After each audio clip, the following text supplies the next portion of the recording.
Recording in progress.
Hello and welcome, everyone. My name is Renee Garrett, and I'm your Speech Therapy PD podcast host for Brainstorms, Functional Neuro Rehab for SLPs.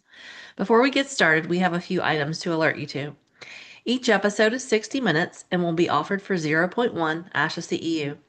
If you're joining us for this live episode and your state license requires live CEUs, be sure to complete all course modules, including the one that says complete course, before the end of the day on your Speech Therapy PD account.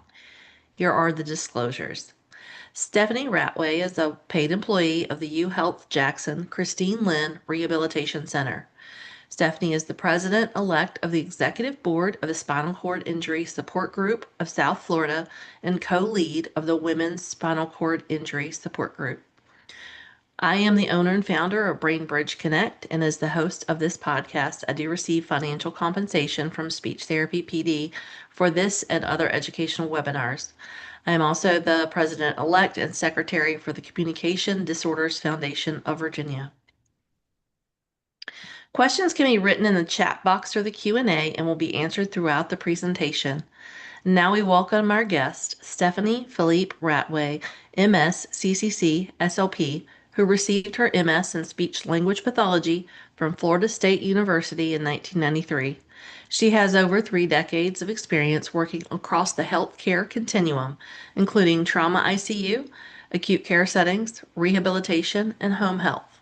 Since 2018, she's worked primarily in the Spinal Cord Injury Rehabilitation Unit of UHealth Jackson Christine Lynn Rehabilitation Center, serving patients with different levels of spinal cord injury and varying degrees of paralysis. Over the last 4 years, she served as the primary investigator in research on pulmonary rehabilitation and spinal cord injury. In 2023, she received the Craig H. Nelson Foundation Allied Health Professional Research Award of ASIA, which funded her research. She's delivered numerous presentations at conferences and currently serves in the Leadership Council of the Spinal Cord Injury Support Group of South Florida and on the Women's Support Group. Stephanie, thank you so much for being with us and sharing your time and your talents, as they say. Thank you very much for inviting me, Renee. It's a pleasure being here and sharing what I know, my experience. Well, talking to you, I know that you know a lot, so I'm excited for this. Still learning Um, at this can age. you tell us how you got started? What led you to the field of speech language pathology? I think a lot of us have this sort of shared experience where we were first introduced by speech therapists themselves, right? So as a kid, I grew up with a lisp. And I thought I spoke pretty well. I thought I was fine until I got to middle school when kids get a little cruel and tease a bit. So I also had an overbite or an open bite, actually. That was the malocclusion. And getting braces on, and the orthodontist sent me on over to a speech therapist to correct the frontal lisp. And I thought, oh, wow, this is really interesting. So when it came time for me to choose a profession, it sort of, I naturally sort of went to that. So that's my story. I'm sticking to it. I don't miss the orthodontia days of that era. For those of you who are over a certain age, our experience with orthodontia was quite different than it is It that was. I've watched my own children have. So. Absolutely. When I see people going back as adults and getting the Invisaligns, I was like, what are you doing? Because Well, that, they don't do the molds like they used to with no, the tray that they sat in your mouth and leaned you back and you thought you're going to die from aspiration of cement. that's right. So No, it's quite different. that is very much so. When I'm happy for that because I don't think we deserve that treatment, honestly. No, no, and they leave you there by yourself and it took forever for it to gel. And so you're laying there. I'm probably like, I don't know, 11 years old thinking, oh my gosh, no one's coming to get me. What's happening? And I'm gagging. Oh dear. Yes, exactly. Oh my gosh, no one prepared you for that. Hopefully our patient care skills are much more refined than that now. We actually try to talk our patients through what we're doing when it comes to things like instrumental exams. So They're not terrified like we were as children. Exactly. And it's funny because I recently had so one of the things that I do at work is to help introduce some technologies to patients who are paralyzed. And there's a really interesting technology now that is called a mouth pad. I don't know if you've heard of it or if any of your subscribers have heard of this, but just getting and I got one done for myself, and just getting the imprint was a completely different experience. It was all digital, just pictures. Mhm. It was really cool. Yeah, well, it is very cool. So let's start out by just talking about kind of how we as SLPs need to be involved in that arena of spinal cord injury patients, and we'll kind of evolve from there. But like thinking about the assessment and how we are in that space, because a lot of people I don't think really like you mentioned before, really realize or recognize that we need to be involved very early on and also throughout that continuum of care. Yeah, I think that's something that is not really stressed enough. Not many people in our field really understand what we bring to these patients and how valuable those skills are really to help them when they're first in the trauma center. If we're talking about, traumatic spinal cord injuries, they're you know, lack of understanding, number one, of what's happening. So there's a lot of concurrent diagnoses with traumatic spinal cord injuries. So you encounter a lot of traumatic brain injuries as well. And sometimes, especially the more mild to moderate TBIs are not necessarily documented.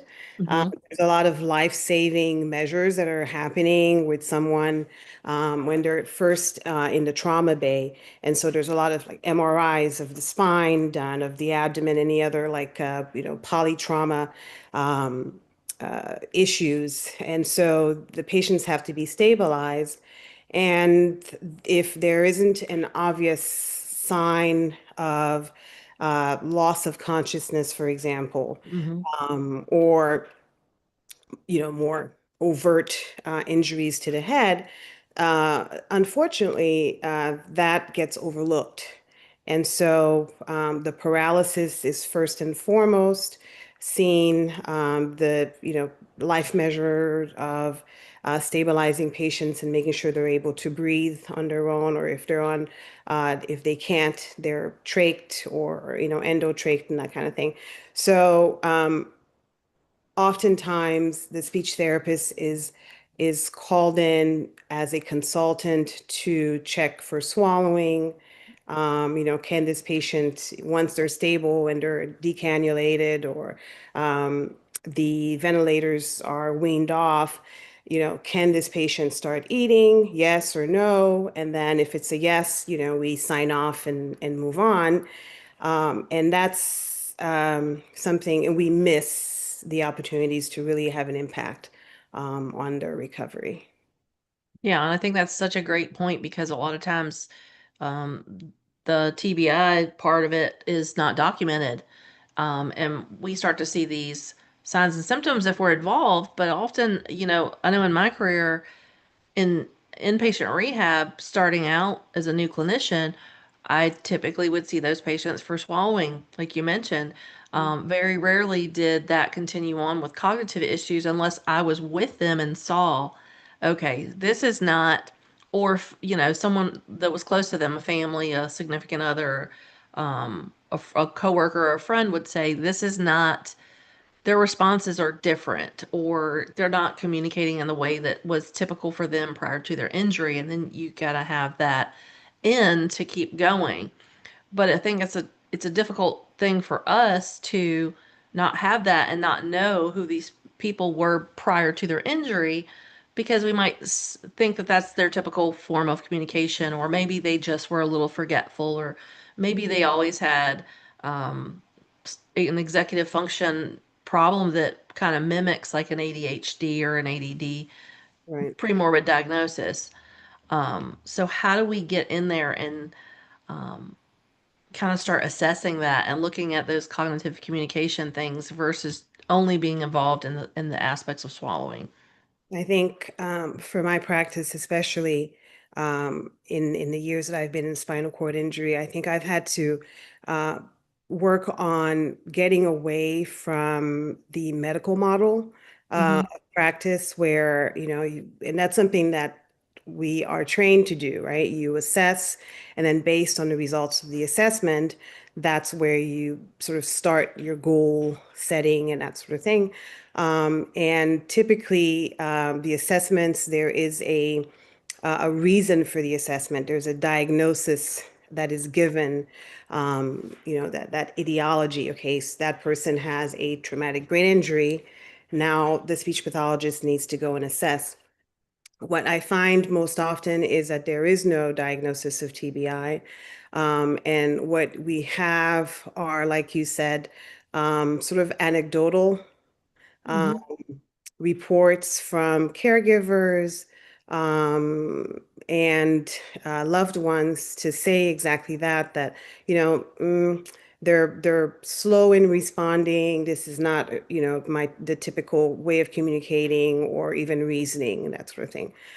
The other thing also is to sort of understand the nature of a spinal cord injury. It's because we're talking about an injury that affects the central nervous system. This is like endoperipheral nervous system. Mm-hmm. So you're talking about, this is brain tissue that's going all along to the spinal column. The control of the autonomic system. So we're talking about blood pressure, temperature regulation, that sort of thing, can negatively impact cognition. If you think there's not enough infusion of blood because the blood pressures are low, and that's what Mm-hmm. happens with high injuries, typically from thoracic level 6 and up, you have disturbances of the autonomic system. So they're having a hard time maintaining the blood pressure. So the perfusion to the brain is reduced, and resulting is a cognitive deficit. The medications impact their cognition. And then the other thing that we see is an impact of all the emotional things, right? The social emotional aspect of a sudden catastrophic injury uh, impacts the cognition as well. The patient's executive function, the ability to attend to new information and retain the information. All of those things impact their overall cognitive function. And so I've had to really step away from how I was trained and how uh, the practice of speech therapy all these years, where I looked for a specific issue stemming from an organic injury, right? Or a stroke, for example. If it's a right-sided stroke, I know exactly what I'm looking for. I know exactly what kind of assessments to give. And then, sort of based on the percentage of deficit, I start Mm-hmm. my goal setting. Whereas for in my practice in spinal cord injury, I've had to sort of shift all of that and look at the patient holistically, to really see how they're navigating through um, the injury. And then really they have to learn all this new self-care um, in order to rehabilitate, for lack of a better word. So it's a long answer, but No, it's a great answer because I'm thinking as you're talking and thinking about the patients that I've been able to serve. Again, this was, in the beginning of my career was where I saw most of those patients in that inpatient rehab and some in LTAC as well. Mhm. Um, and so we think about, like you mentioned, the low perfusion to the brain. So we're thinking, it's hypoxic at that point. Maybe they did have a trauma there was a mild concussion or even a mild, I don't like using the term mild TBI. Honestly, it's just TBI is TBI. Some are worse than others, but TBI tends to really impact patients, and it makes sense that, when you look at the statistics of what happened to cause a spinal cord injury, it's what? Falls, motor vehicle crashes, and I'm sure you have other sports athletes, sports related injuries, and I'm sure you have other categories as well. But for me, I think that would probably be the three that I would think the Yeah, most. And so it would make sense if you had a fall. If you have a spinal cord injury, your head is probably involved as well. absolutely. Um, and I like what you said too about thinking about how, your signals in your brain, your motor, and even your sensory, they're triggered down through the cranial, or through the spinal column and out to all those nerves that activate our muscles and are it's a complex process, and I think that's part of the reason that we're not maybe as present as physical therapy and occupational therapy in that space. Right. Right. Yeah. Yeah. It's typically what I mean. And when I was asked to join the SEI unit, I was like, what? I can consult like I've always had, or if someone was intubated for a very long time, I saw them for phonation or, breath support, for example, and then signed off. And they said, no, no, we really need you. We're seeing some things. These people have to learn all this new information and they're not retaining. There's something there that's missing. And really, when you look at the nature of a traumatic spinal cord injuries, yeah, it's high velocity, right? Fall, motor vehicle accident. We've had several young injured patients from sports. It's bizarre, a gentleman who became a quadriplegic, it from a tennis match that he was having, and he was dodging to make a point, and unfortunately fell in a way that he injured his spine, cervical spine. So all of those things involve, high impact, high velocity, and sudden stop injury, which we know very well. The brain is definitely involved in those things. Absolutely.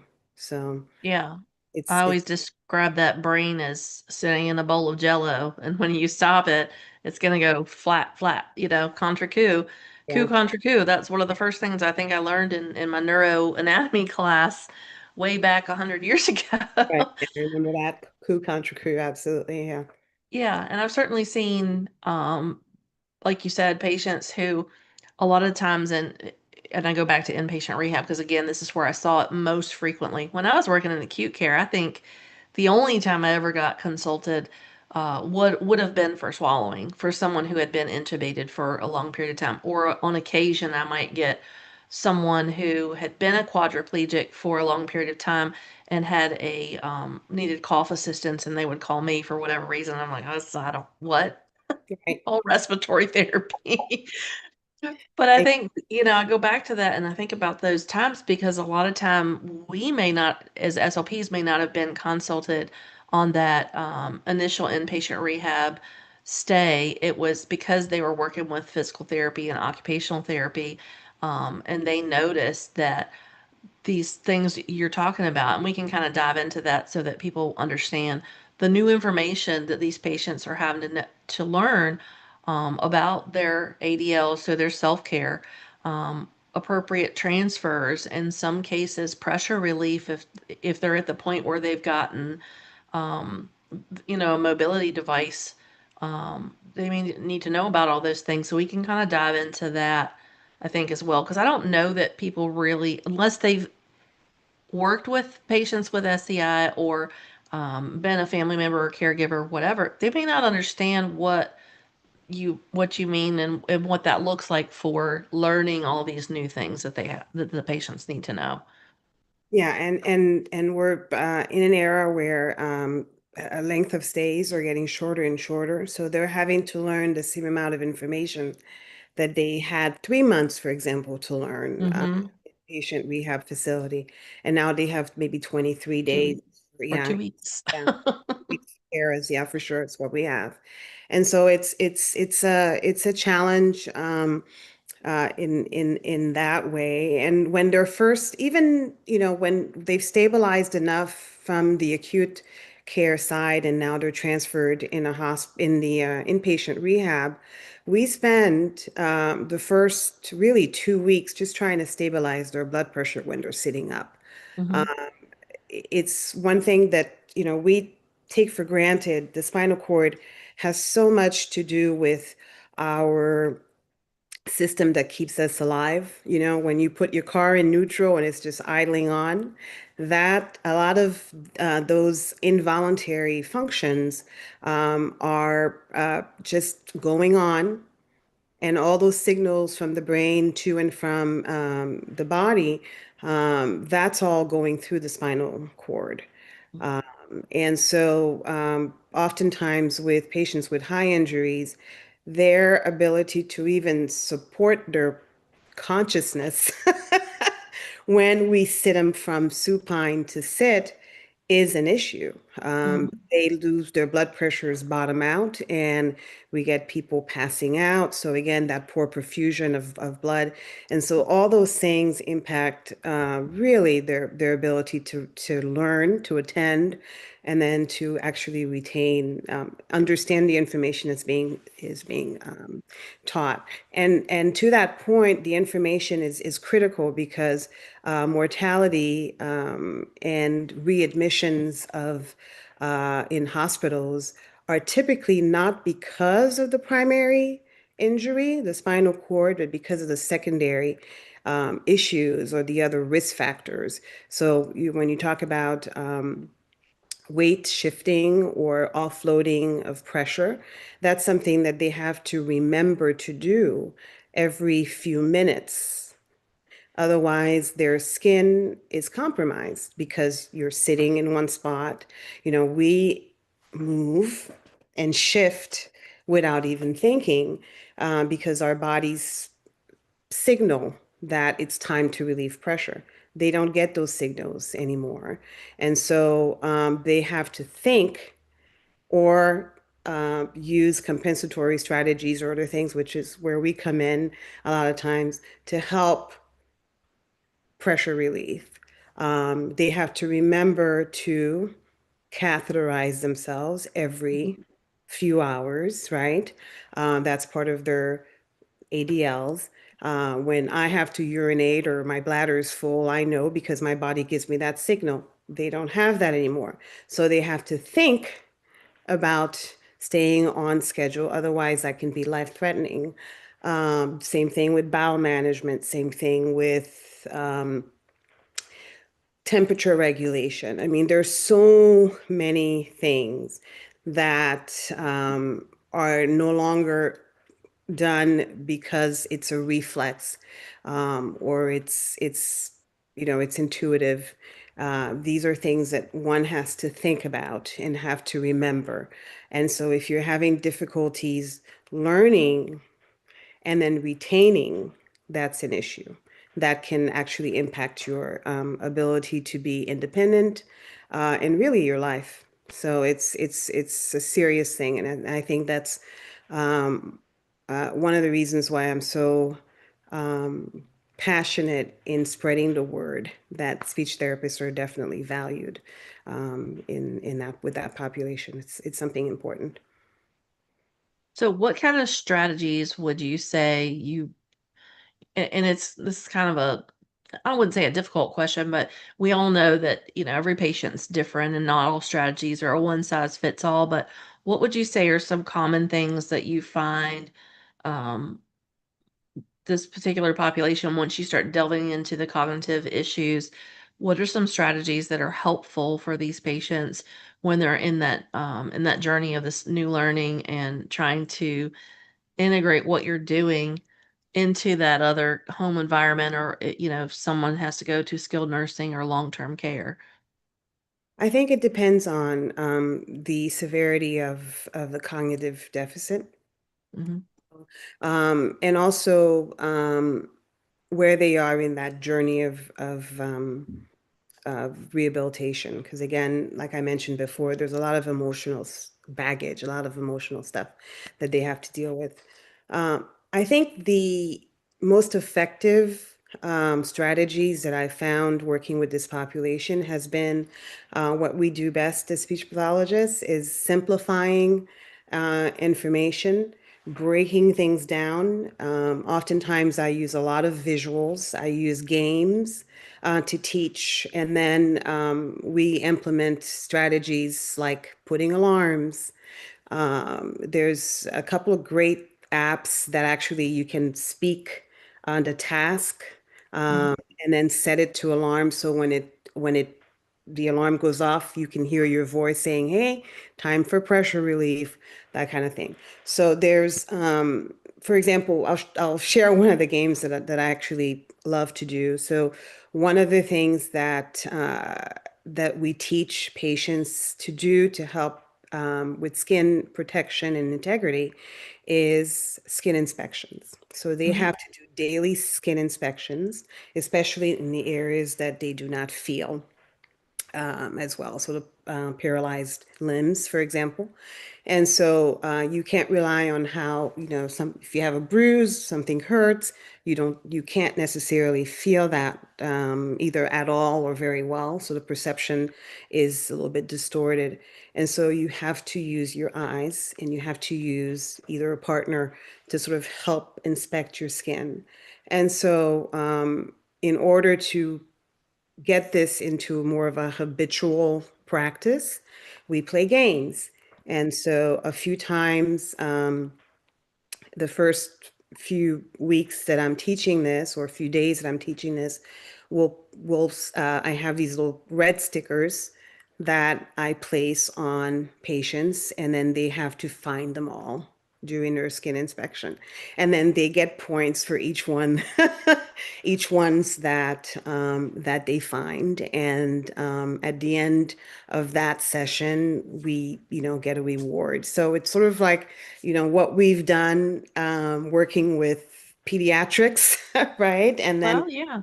yeah, adolescence and that sort of thing, but it actually works and it makes it fun. And then we're able to repeat that task until it becomes a habit, and then they don't need those red stickers anymore.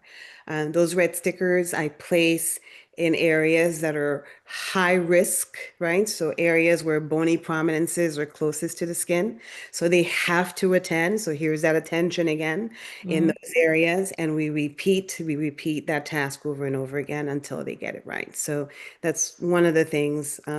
So repetition works really well. Breaking down information works really well. Teach back is another one that I use a lot because these guys can reason with you. Um, so yeah. So I don't know if Well, and that's.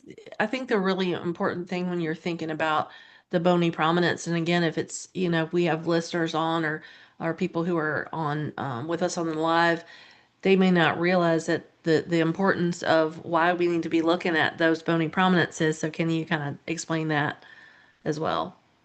So we've all, if we've practiced in healthcare facilities, we're all familiar with wounds or Hmm. pressure injuries. And so there are certain areas in the body that are more sensitive or more prone to pressure injuries, the sacral area, so in your Yeah. sitting area, in the heels is another area, the areas that are around the knees. So anywhere that you can think of. So for example, my elbow, Hmm. the bone is very close to the skin. There's not a whole lot of padding around that. So imagine if you're sitting on an area where there's a bony prominence. So if I were to lay my elbow on the table and not move it for a while, after a while, there's going to be a development of some injury of that skin. And if I relieve the pressure, if I take my elbow off of that hard surface, then the blood is able to circulate all around and the skin is fine. So with someone who has a new paralysis, they can't easily move. And so, they're sitting or laying in one position for a very long time. And so, um, we teach pressure relief. So how do you shift, using a mobility device, for example, a power chair can shift back and forth. If they're in a manual chair, we teach them to lean one side or the other or forward, that sort of thing, to pressure relief. That has to be done every so often. And then looking and inspecting the skin at the end of the day to make sure that the skin tolerated the activities, and that you didn't get any bruising or injuries or scrapes or anything like that. Because again, you can't intuitively know because those signals are not traveling to your brain necessarily. So, Yeah, I think a really interesting experience for me was doing wound care rounds when mm, I got to cover the LTAC floor because that's what I learned. And it doesn't take very long for the skin to break down in those patients. It could be a matter of a couple of days if the pressure, the friction, the stress on the skin isn't changed. And we think of as speech language pathologists, we're not really, do we need to know that? Or maybe that's not our area, but it is because, again, you're the person who's going to teach those the use of visual aids, those use of strategies like you mentioned, the app in the phone or the reminders in the phone. We're teaching even the old school way of writing it out with a Sharpie on a whiteboard. We're teaching those things, and so we need to be mindful of what we need to know in order to teach that strategy or that skill. And working with the multidisciplinary team, if we don't know, to figure out, okay, physical therapy does this and knows this, occupational therapy. Your wound care nurse is such a great wealth of information. Oh my gosh. As scary as I found that to be when I was a new grad, new clinician. I'd never looked at pictures of wounds and watched them stage wounds. And it was kind of like, ugh. But I learned a lot. And I yeah. learned that's really when it became more about the holistic care of the patient, how nutrition plays a role, which brings us back to the swallowing and how we work with the dietary, like a registered dietitians on the team.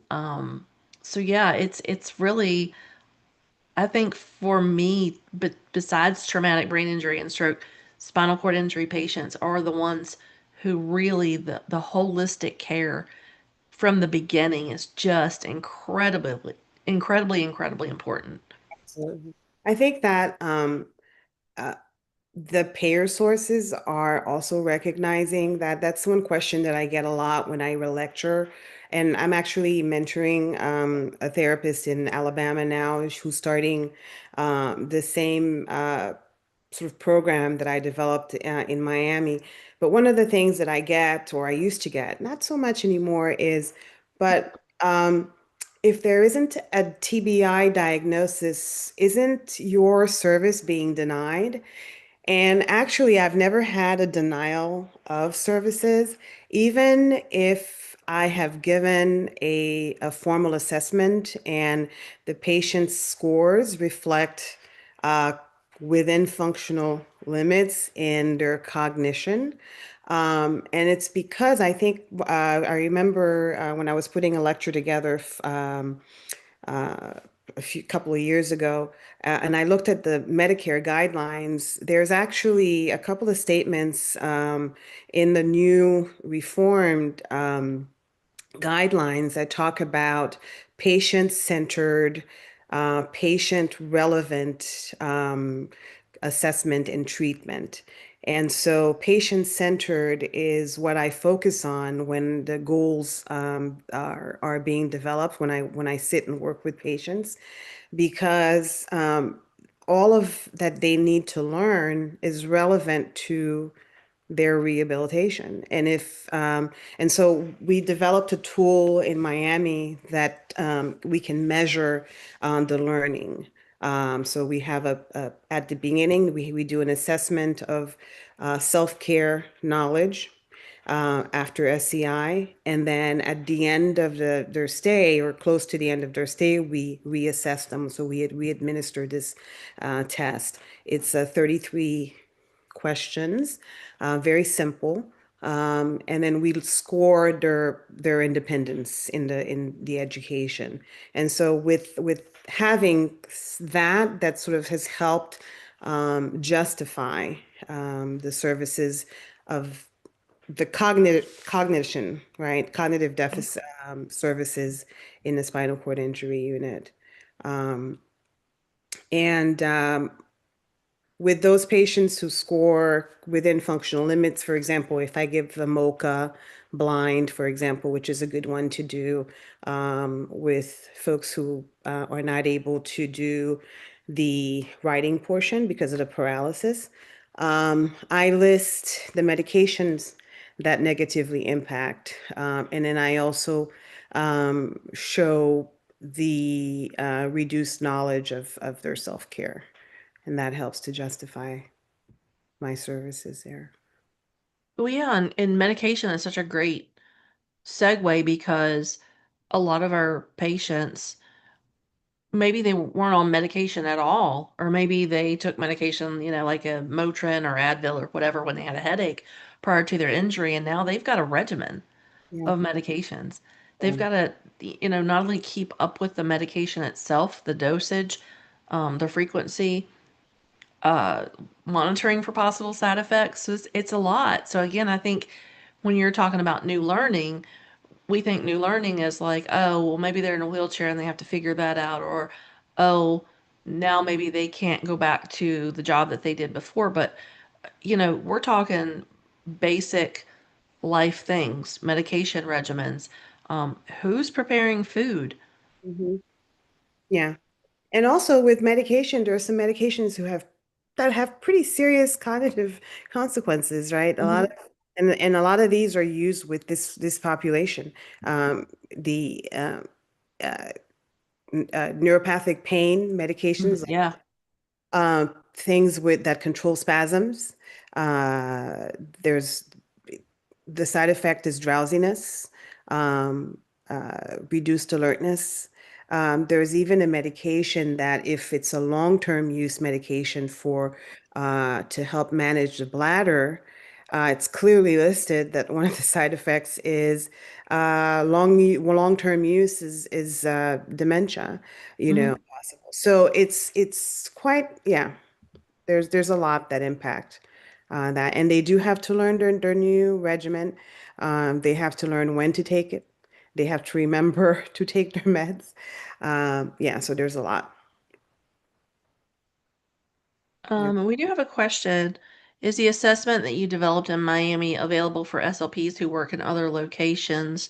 And if so, how do we obtain that?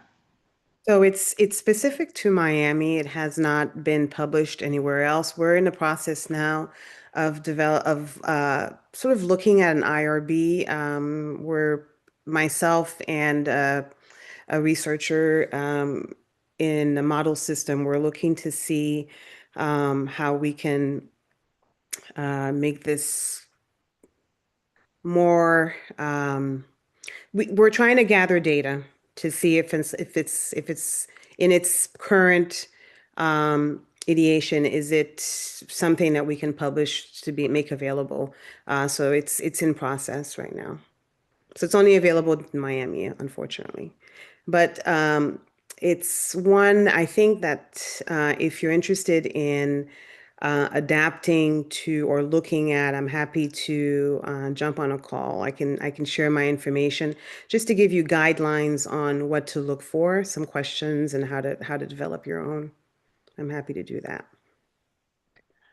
Yeah, and I think that's great. I hope you guys are able to get that published. I know that's a huge undertaking to get everything normed and all that. Just dealing with all that is a lot to get a new assessment out there.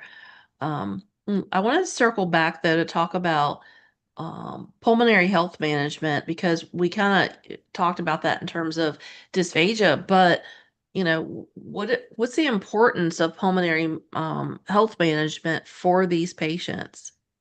Hugely important. When you look at the data, it's actually pulmonary respiratory complications. It's one of the highest risks after traumatic spinal cord injury, uh, which can lead to mortality. It's actually one of the greatest risks. I forget the exact number, and I should have refreshed my memory before jumping on this call, but it's quite high. And Hmm. so typically you have, uh, depending on the level of injury, you have compromised diaphragm Hmm. and or also have compromised the muscles that sort of help with exhalation can also be compromised. So you have issues with secretion management, especially early on in the acute phase of recovery. You're getting a lot of parasympathetic responses, which increases secretions. Uh, and so these patients can't necessarily cough. They've Right. lost that. And so secretion management is a huge, huge problem that we can help with. Absolutely. Yeah, and I know the old. I hate this, and I only say this because this always helped me remember when I was a younger clinician. But C5, stay alive. That's right. C2, 4, and 5 keep the diaphragm alive. That's it. Yeah, yeah, and when you think about that,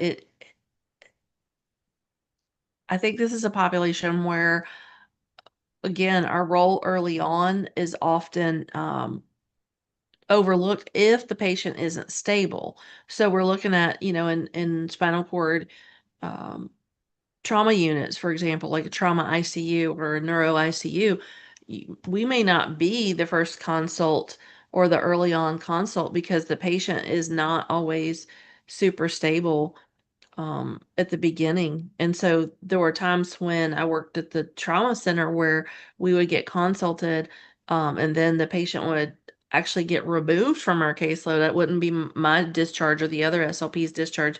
They would get removed because they had a change in status that was a higher level of care was needed and they weren't appropriate for our services. Have you found that to also be the case for you guys in your unit? I have. It's getting better though. I think there's more education that we've done in the trauma center. We're a level one trauma center where I work. And so we actually get consulted pretty early on. And we've even been able to, for those folks who have failed extubation and vent weaning. They actually involve us in helping with weaning, so that's actually gotten better. We are involved early on with respiratory muscle training, even with patients who are ventilated and trached. We slap that EMST right on the trach.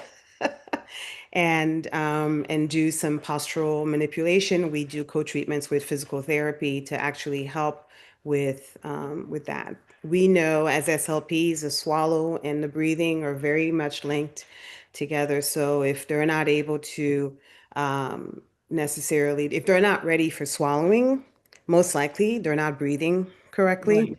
as well.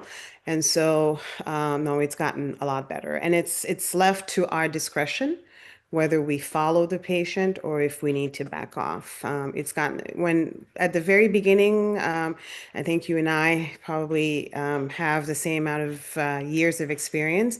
It was difficult. Yeah, we would get, the initial consult would, and I was guilty of this as well. Seeing a patient, it's like, well, he was extubated just yesterday. We'll need to wait another day before we can jump in. Not anymore. Not Yeah, anymore. now we know that's not true. Yeah. Yeah, no, and also I remember just being terrified because, um,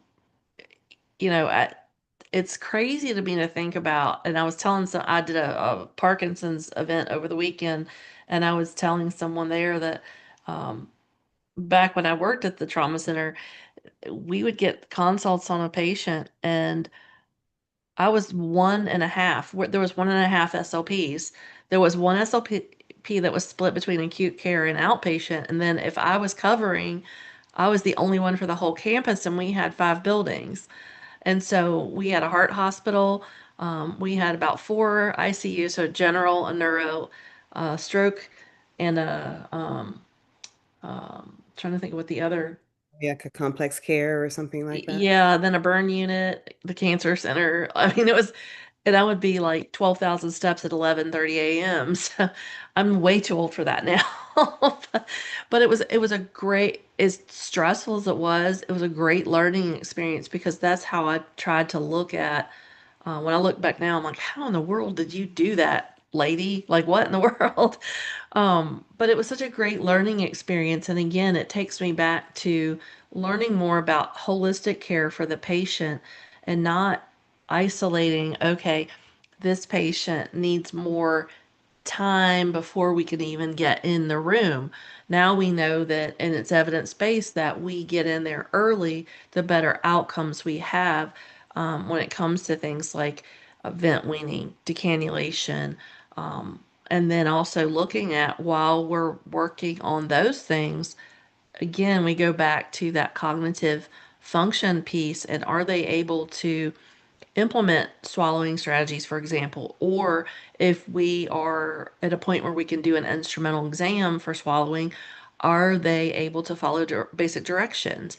Right. If we ask for them to do a breath hold or we ask for them to, kind of stop for a second and take a break, are they able to do those things? Takes me back to, again, you mentioned emotional health, but also that psychological piece of if they have an undocumented traumatic brain injury, where are they at on the Rancho scale? Are they having issues with impulse control? Whether it's not necessarily a physical thing, but it could be more of a um, where they. I think you know what I'm where I'm Right. going with this. Yeah, there's it's so multifactorial, really, Yeah, really. yeah, And I think going back to the, how what kind of service and what are the benefits of having an SLP on the team early on. I think you may have had this Rachel Silvera on, who worked on yeah. developing trach teams. Mhm.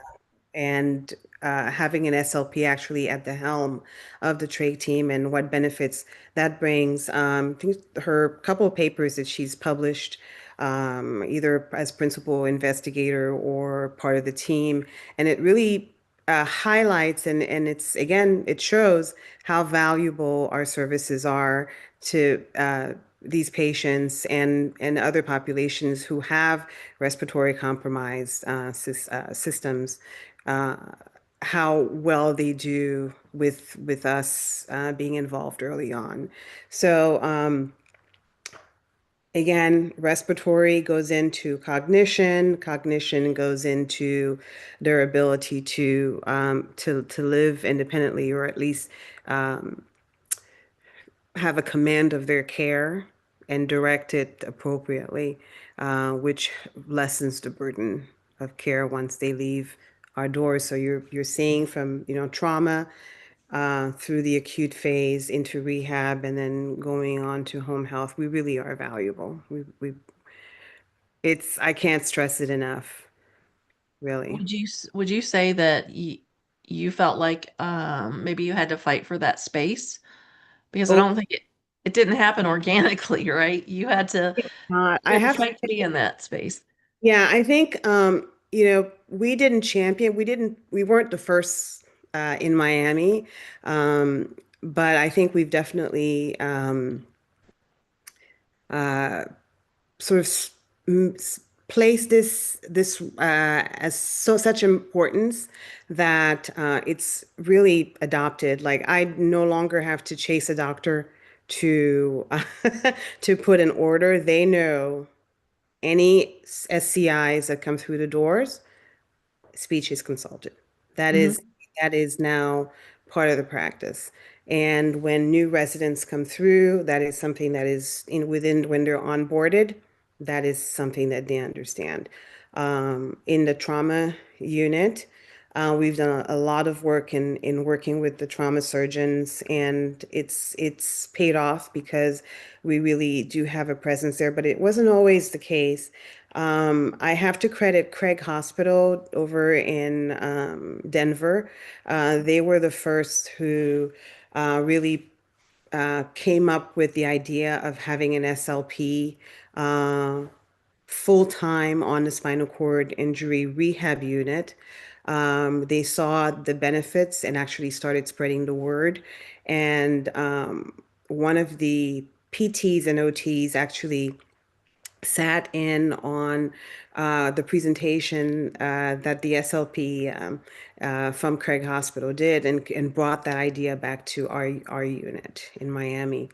Um, and it's taken off from there. So since 2018, it's been a work that we've done. And now I feel like, it's just sort of like has its own inertia. This Hmm.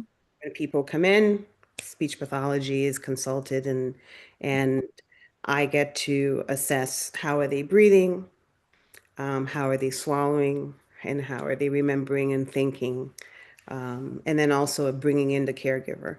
It's not just the work of the SLP. It really does take the whole, like you were saying before, really the whole team.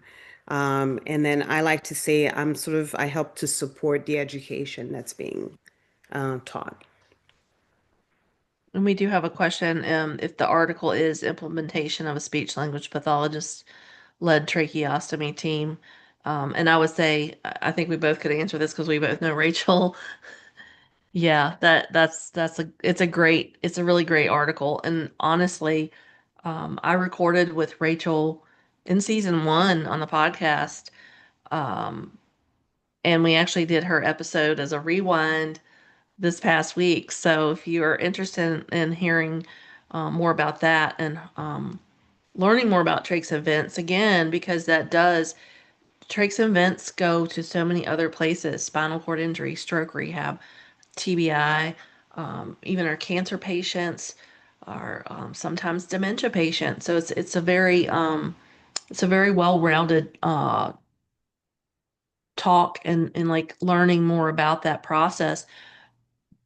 But one thing I wanted to mention and ask you about was when you talk about readmissions in this population, um, a lot of the readmissions, we kind of delved into wound care a little bit, but a lot of the readmissions are pulmonary related. Is that correct? Yes, yes, absolutely. You have readmissions for pneumonia. Hmm. You have readmissions. Those are typically what we see, a lot of wound and also respiratory failure. Hmm. Absolutely. Um, the we see the aging, the folks who were injured when they were younger, and as they get older, you have a lot of muscle atrophy, especially if they don't keep up with their health, right? And Hmm. so we get a lot of readmissions with pulmonary complications. Absolutely. Yeah, and I mean, we're thinking about patients who are, um, you know, most likely wheelchair bound or at least wheelchair dependent for a good portion of their life, or even in some cases, if they don't have a good caregiver team when they leave the facility, they may even be bedbound. Absolutely.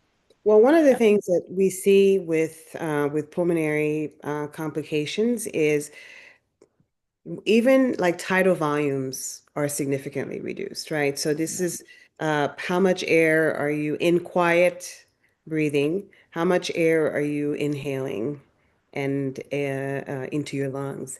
And when you think about, the diaphragm being a nice dome shape when it's healthy and getting all the signals, so, through the spinal cord, it's nice. And when you're pulling in the air, you have a great displacement of the diaphragm, which allows you to pull in a really great amount of air or tidal volume.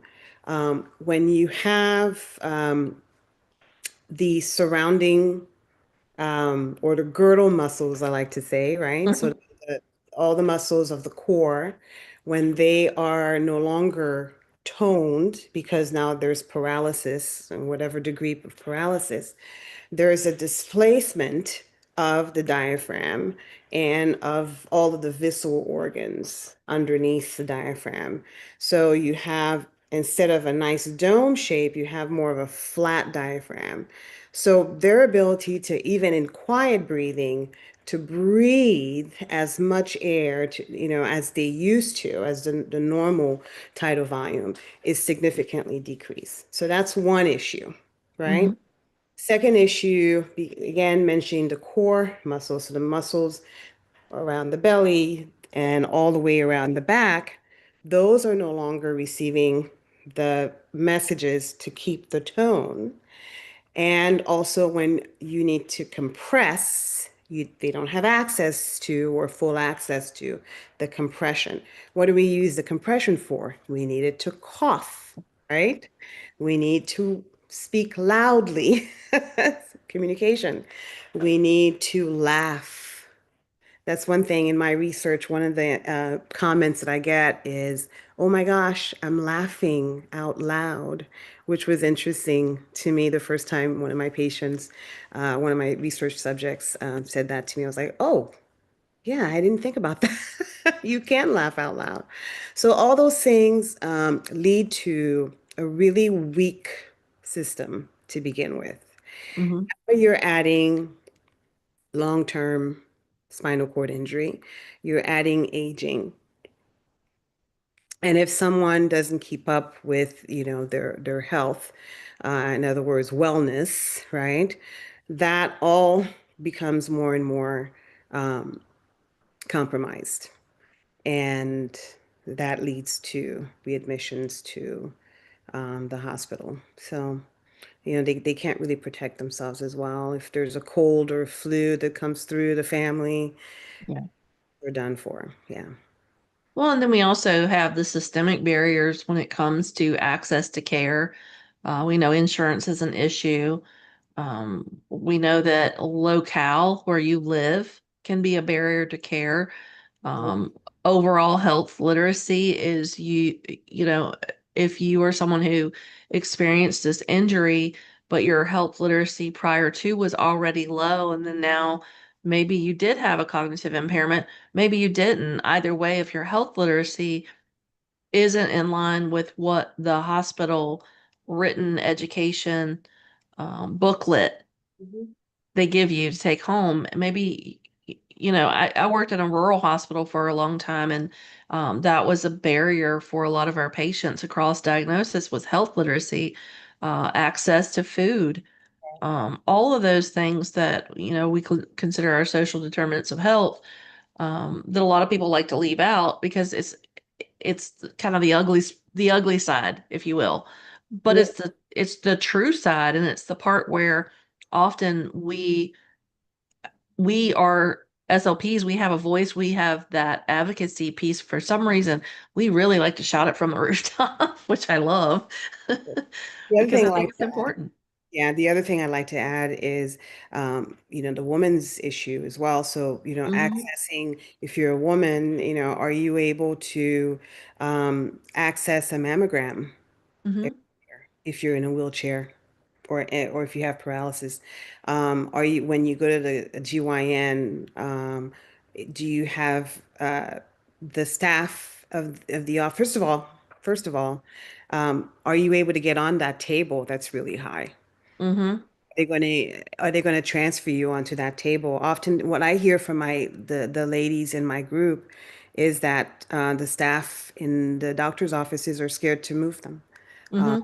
and the tables are, we have to get on a platform to actually be able to sit on the table, and they can't do that. So there's a lot of, there's even added barriers for the ladies who do get injured. Uh, and yeah, so absolutely, there are a lot of barriers, and we as SLPs, as you said, actually. sort of help with the development of the, giving, I've done like script training with some of my patients to help them navigate through their care, Hmm. being able to teach them to um, direct their care. So how, Hmm. if you are encountering this situation, let's practice on what you would need to say to be able um, to get through some of those barriers or to direct their care. So yeah, for sure, this is part and parcel of what we do. Yeah, no, and that's such a great point because again, if it's a spinal cord injured patient who maybe also had surgery where there was hardware implanted, they need to be able to say, I can't have an MRI because this isn't compatible, or this is compatible, remembering that they have this card. Mhm. Yes, and I say this because my daughter had spinal surgery when she was young, and we had to carry a card around with pictures of her spine and what happened. Um, but again, for her as a female, when she went to have her grandson, one of the barriers for her was she couldn't have an epidural, which is such a common procedure for pregnant women who are in labor. She couldn't have that, and so that was really traumatic for her. It was sort of a she's gonna kill me because well she doesn't listen, so it's fine. But it was very scary for her to think about even having a child because she knew that pain management could be a problem. Right. And it was a huge big deal. So that it's, again, when we're thinking about someone who has a spinal cord injury, as a female, they may not even be able to have, you know, conceive. They may not be able to carry to term. But if they are, what does that look like? Because that could be a whole other podcast episode, honestly. It really does. The great thing is, just as an aside, fertility is not negatively impacted in females after spinal cord injury. So that's always a really nice piece of news that I like to deliver to my younger ladies who have been injured. But for males, that's where the Yeah. impact is seen in that. So, but yeah, it's just everything is impacted. And the more they know, the more they're able to remember, um, and it just helps their independence going forward. So yeah, it's important. Can I say it again? We really do bring a lot of value. Speech pathologists, we just have a set of skills that the PTs and OTs do not possess. Uh, Hmm. not to negatively, not to say anything No. bad about PTs and OTs. This is their world. This is where they shine. But we do too. We do really have a lot to help. A lot Yeah, of, no, I agree with you. I think the work that you're doing is incredible. And, I really appreciate you sticking with me and being willing to come on and share this because this is a lot of information that, again, I think a lot of SLPs and just general public, again, don't know the value of what we're able to do and how we're able to advocate. So, um, we had one more question. Maybe a Craig Hospital resource. Is there another? I'm not sure what she's. I would have to click on this link. Um, I'm not quite sure what. Let me see if I can click on this and see what it takes me to.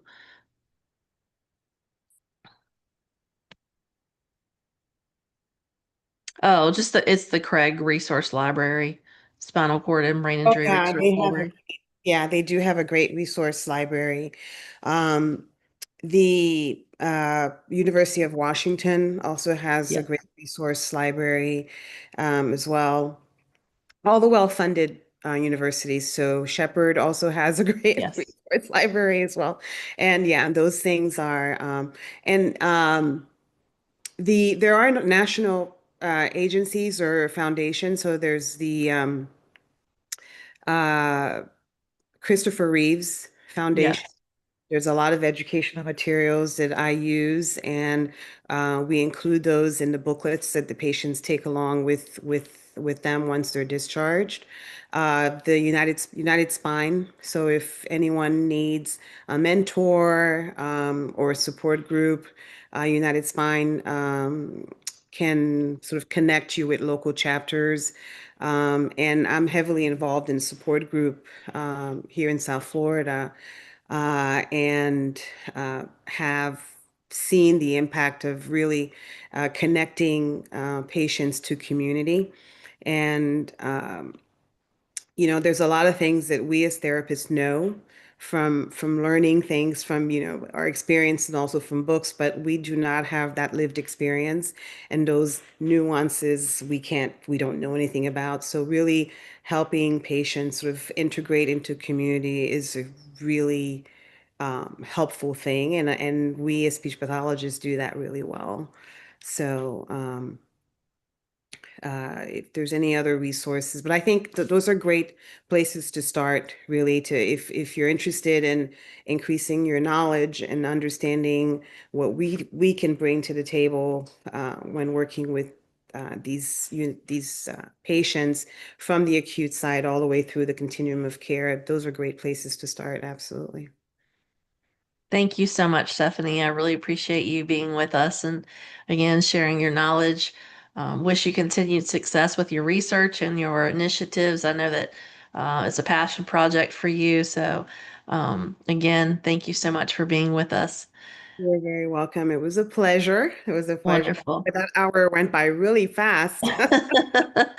Just as a reminder, if you've joined us for this live episode and your state license requires live CEUs, be sure to complete all course modules, including the one that says complete course, before the end of the day on your Speech Therapy PD account. Thanks again, Stephanie. We look forward to seeing you again. Thank you. I'm happy to.